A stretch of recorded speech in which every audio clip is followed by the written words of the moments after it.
নমস্কাৰ। কবি হীৰেণ ভট্টাচাৰ্যদেৱৰ চৰণত প্ৰণিপাত জনাই তেওঁৰ এটা কবিতা পাঠ কৰিবলৈ লৈছোঁ। কবিতাৰ শিৰোনাম তৰাটো জ্বলি আছে অকলশৰে।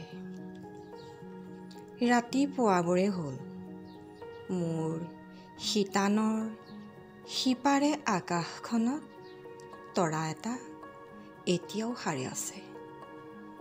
টোপনিৰ লাহি বিচনীৰ বাঁহ লাগি তাৰ তিৰবি শৰীৰ হেন্দুলি উঠিছে শেষ ৰাতিৰ বতাহত।